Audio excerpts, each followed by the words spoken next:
जय हिंद दोस्तों। आज आप लोगों के साथ very important thing which I need to discuss. There are lot of people who are very good in English, बहुत ही अच्छा मैथ्स है।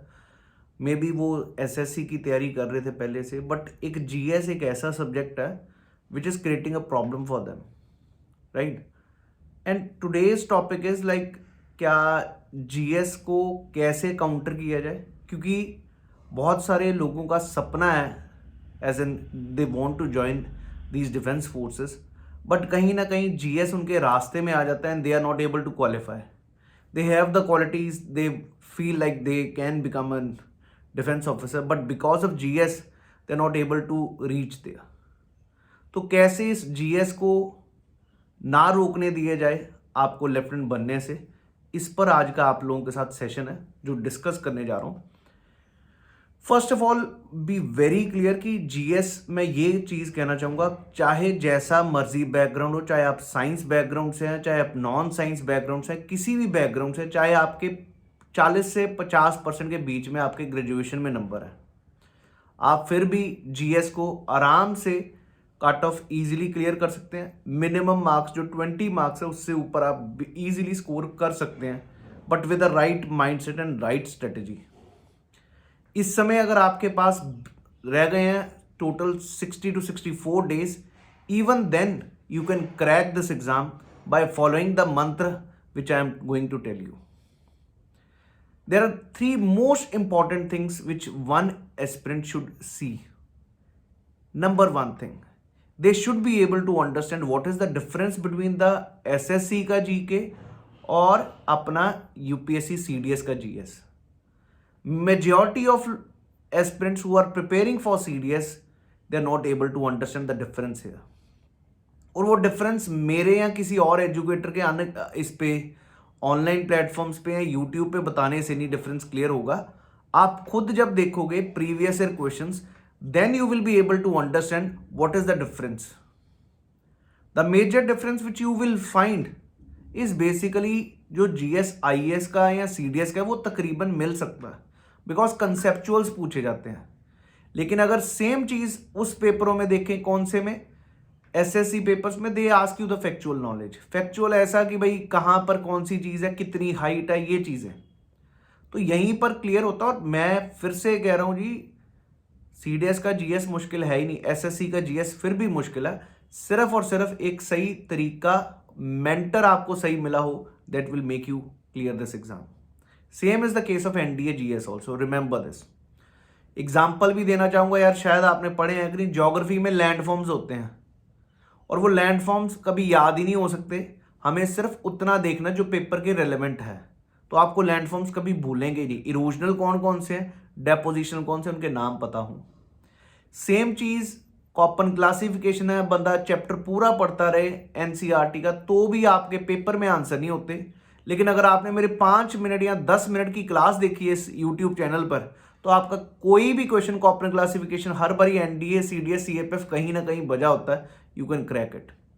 तो वहीं पर फर्क है जी, you need to have a right mentorship, right guidance. So I hope you people understood what is the difference between GK of any other exam with respect to your CDS GS.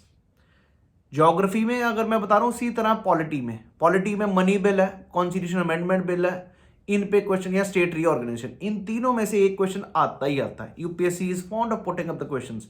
अगर आप एक चीज और बता दूं, parliament से हमेशा 3 question आने, 2 से 3 मिनिमम क्वेश्चन आपको लेजिस्लेचर से आएंगे। Parliament, state legislature, president, governor, इन चारों टॉपिक में से पक्का आएंगे।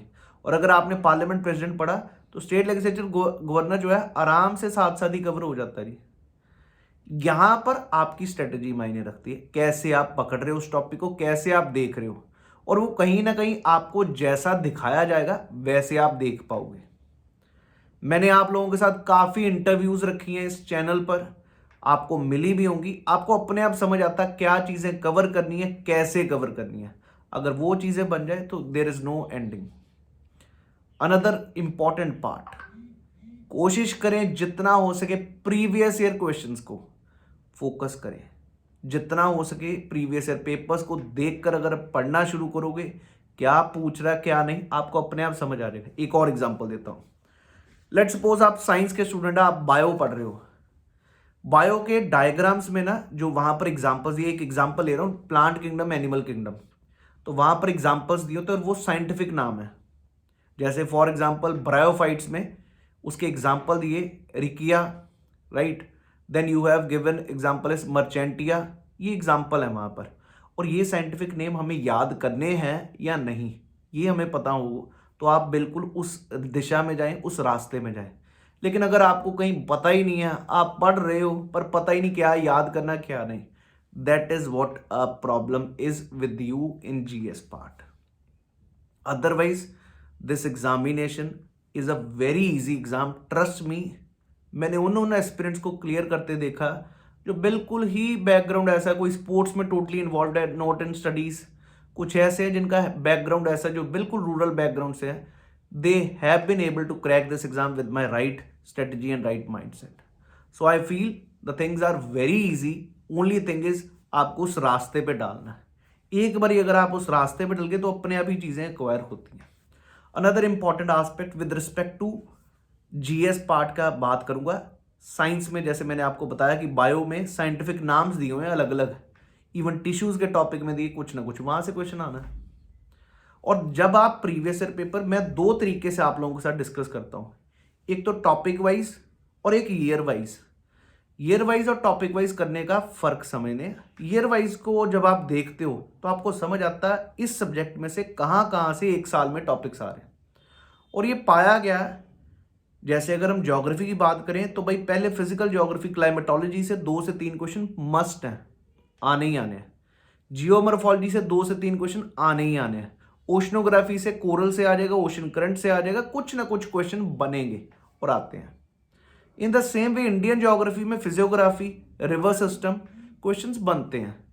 तो इस प्रकार जब आपको पता हो क्या पढ़ना है क्या नहीं, तो आपका पेपर कभी रुक नहीं सकता जी जनरल स्टडीज में।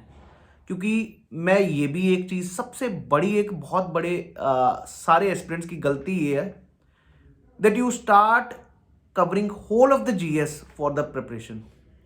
आई don't feel that is right. जब आप सारा कुछ ही सोच के बैठे हो कि मैं सारा कुछ ही पढ़ूंगा, तो कहीं ना कहीं आपको जो इंपॉर्टेंट चीजें पढ़नी चाहिए थी वो स्किप करके आप अननेसेसरी चीजें पढ़नी शुरू कर दोगे और जहां से आउटपुट नहीं बन सकता। तो कोई भी टॉपर, चाहे आप सिविल सर्विसेज के भी टॉपर्स को देखें, उनको पता है कि हमें कौन से सब्जेक्ट्स, कौन से टॉपिक्स छोड़ने हैं। May be they are very like कि बहुत इंपॉर्टेंट लग रहे, बहुत इंटरेस्टिंग है, पर अगर क्वेश्चन ही नहीं आ रहा, why to waste the time. ये चीज भी आपके दिमाग में बैठ जानी चाहिए। There are certain topics which are meant to leave, right, meant to be left. There are certain topics जिनको आप भूल के भी छोड़ ही नहीं सकते। अगर आप ये चीज भी समझ गए तो दोस्त फिर से कभी भी जीएस प्रॉब्लम नहीं करेगा। मैंने अक्सर देखा स्टूडेंट्स को, like they are giving 100% time on history.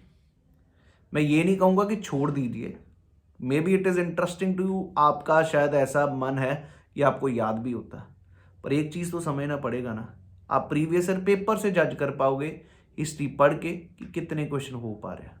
तो उसी प्रकार इन टॉपिक्स को पकड़े। I will never suggest you to leave these topics, but yes you need to prioritize. आपको प्रायोरिटी देनी पड़ेगी सब्जेक्ट्स में। 5 से 6 सब्जेक्ट्स हैं जीएस में, तो उनमें प्रायोरिटी रखनी पड़ेगी कि कौन सा सब्जेक्ट जहां पर स्कोरिंग है, सिर्फ स्कोर नहीं देखना, कॉस्ट बेनिफिट भी देखना जी, कितना आपको पढ़ना पड़ रहा, उसके बेसिस पे कितने क्वेश्चन बन रहे हैं। अगर ये चीज आप लगा के बैठे हो यार, पेपर कभी रुक ही नहीं सकता। That is a simple and the foremost thing which one should keep in mind whenever he starts preparing for CDS. The next very very important point, हम लोग अक्सर पढ़ते रह रहे हैं और फिर पेपर में जाके देखते हैं क्या बना। दोस्त, एक टेस्ट सीरीज आपको बहुत सही रास्ता बताती है क्या पढ़ना कैसे नहीं। मतलब आपने जो पढ़ा हुआ, आपने कितना की याद कर लिया, कितना का आप आउटपुट बना पा रहे हैं, कॉन्सेप्ट्स क्लियर हो रहे हैं नहीं। तो इसलिए टेस्ट देने भी बहुत ज़रूरी है। वीकली दीजिए या इन अ सेंस मंथली है। वीकली तो अब आपका टाइम है जी, वीकली के बाद डेली भी शुरू करना पड़ेगा। जितना हो सके अपने आप को ट्राई करिए। और याद रखिए, टेस्ट एसएससी वाले नहीं, यूपीएससी वाले। आपको प्रॉपर टेस्ट सीरीज भी अवेलेबल भी होगी, ऑनलाइन प्लेटफॉर्म्स पे भी अवेलेबल है जो सीडीएस के लायक हैं, या आप कहीं पर भी देखें आपको क्वेश्चंस उस लेवल के चाहिए। उस लेवल के क्वेश्चंस या तो प्रीवियस ईयर क्वेश्चंस करना शुरू करिए, आपको खुद ही क्वेश्चन बैंक बन जाता है। आप जब सीडीएस के क्वेश्चंस, एनडीए के क्वेश्चंस और सीएपीएफ के क्वेश्चंस इकट्ठे करके पढ़ना शुरू करें, क्वेश्चन सॉल्व करना शुरू करें, आपको बहुत सारी चीज़ें अपनी वीकनेसेस मिलेंगी। सो टेस्ट आर मस्ट, क्लियर है जी। तो टेस्ट दे के अपने आप को जज करिए कितना सही कर पा रहे हैं, कितना नहीं। And the next point very very important, आपको क्वेश्चन समझ आना चाहिए कौन सा क्वेश्चन कैसे आ रहा है। एक एग्जांपल दूंगा जी। अभी रिसेंटली क्वेश्चन 2022 1 में और 2 में दोनों में आया, अंडमान निकोबार आइलैंड्स पर ना पीक्स दी हुई हैं, और वो नॉर्मल किसी आईएएस वाले को भी आप दिखा दीजिए, he may not be able to recall, right. उसको नहीं पता चलेगा यार ये क्वेश्चन कहाँ से, और ये मैंने पीक सुनी नहीं। और क्वेश्चन अभी उन्होंने आसान बनाए हैं। कहीं पर उन्होंने पूछा, एक नाम दे दिया हिमालयस का लॉत्से पीक, और पूछा इनमें से कौन सी पीक अंडमान में नहीं है। लेकिन एक बार ही पूछा इनमें से कौन सी हाईएस्ट पीक है। ये एक्चुअल में क्वेश्चन एनसीईआरटी से ही है, बॉक्स में दिया हुआ। Boxes of NCERTs, B it your geography, B it your history, B it your science, जितने भी बॉक्सेस हों उनको ज़रूर फोकस करें। कोई भी चैप्टर का हम लोग इग्नोर करते हैं बॉक्सेस, जो मैं खुद का अपना एक्सपीरियंस बता रहा हूँ, we normally ignore these boxes कि यार बॉक्स थोड़ा पढ़ेंगे, इससे क्या बनेगा, क्वेश्चन कॉन्सेप्ट समझता हूँ, एग्जाम्पल्स भी छोड़ देते हैं हम। तो प्लीज़ फोकस ऑन दोस्त, because UPSC is fond of दोस्त। ये था एक important message with respect to कहाँ पर पढ़ना क्या नहीं। अब आती है बात, जब फोकस कर रहे हैं तो वहाँ पर किन चीज़ों पे, in a sense when you are reading the stuff, how you should prepare it. GS बिल्कुल रट्टा भी नहीं है, अंडरस्टैंडिंग है, और थोड़े बहुत निमोनिक्स बनाइए। रिवीजन जितना हो सके करिए, पढ़िए कम, रिवीजन ज़्यादा हो, ये चीज़ याद रखनी है। और वो रिवीजन का तरीका जितने हो सके रिवाइज करते रहिए, प्रीवियस ईयर क्वेश्चंस भी, और अपने नोट्स बना के उनको रिवाइज करिए। नोट्स बनाना शायद आपको मैंने पहले भी इन सेशंस में बता रखा है। नोट्स डज नॉट मीन कि पूरा रेप्लिका ही बुक का बना लें। नोट्स का मतलब जो आपका एक पैराग्राफ है, that should be skimmed into 1 line, और वो आपको तरीका आना चाहिए, क्योंकि सारी चीज़ें इंपॉर्टेंट नहीं, आपने टू द पॉइंट बात लिखनी है जो इंपॉर्टेंट है। नोट्स बनाने हैं, 3 बारी पेपर से पहले रिवाइज करके जाना है। आपको 5 से 6 सब्जेक्ट नहीं, अगर आप 3 सब्जेक्ट या 4 सब्जेक्ट भी लेके चल रहे हैं, बिल्कुल भी दिक्कत नहीं होगी। एक लास्ट रह गया आपका करंट अफेयर्स के बारे में। बिल्कुल जी, न्यूज़पेपर पढ़ना अच्छा है, न्यूज़पेपर एनालिसिस देखने भी अच्छे हैं, बट पेपर में ना तो न्यूज़पेपर एनालिसिस आएगा। न्यूज़पेपर रीड क्यों अच्छा है, वो आपके इंग्लिश के लिए अच्छा है। लेकिन अगर हम पेपर की बात करें, पेपर रेलेवेंट, तो दोस्त जितना हो सके न्यूज़पेपर तो पढ़ लिया, करंट अफेयर्स वहाँ से नहीं बन सकते आपसे, आपको बहुत टाइम लगेगा। What you need to do is, you should be knowing current affairs में कैसे क्वेश्चन आते हैं, ये बहुत ज़रूरी है। एग्जाम्पल बता देता हूँ जी। सीडीएस के करंट अफेयर्स और आईएएस के करंट अफेयर्स में ज़मीन आसमान का अंतर होगा। आप, क्योंकि आप सराउंडिंग में आपके नहीं पता कौन एसएससी के बैठे हैं, कौन आईएएस के बैठे हैं। हो सकता है आपके पास आईएएस का बैठा हुआ बंदा वो पूरा का पूरा रोज़ न्यूज़पेपर पढ़ रहा है, और फिर उसके बाद वो बजट अभी अभी आया, इकोनॉमिक सर्वे, वो पूरा रीड करेगा, मैंडेटरी है भी।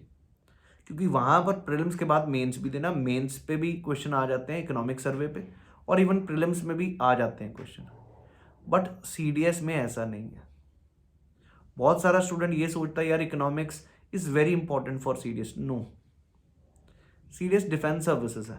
डिफेंस में हमें ज्योग्राफी को समझना बहुत ज़रूरी है, पॉलिटी को समझना ज़रूरी है, बट इकोनॉमिक्स आईएएस में ज़रूरी है जी, क्योंकि इनको संभालना इकोनॉमिक पैरामीटर्स पे सारा, डीसी भी हैं तो वहाँ पर सेक्रेटरी भी हैं, तो आपको थोड़ा बहुत इकोनॉमिक्स का पता है, और वहाँ पर क्वेश्चन 30 से 35 इकोनॉमिक्स से आते हैं, लेकिन डिफेंस में नहीं आते।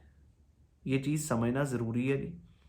तो करंट अफेयर क्या पढ़ना, कैसे नहीं पढ़ना, ये करंट अफेयर्स देखना ज़रूर है, एनालिसिस सुनिए, पर इनके नोट्स मत बनाने बैठिए और कल को आप कहोगे नोट्स में से क्वेश्चन आया नहीं।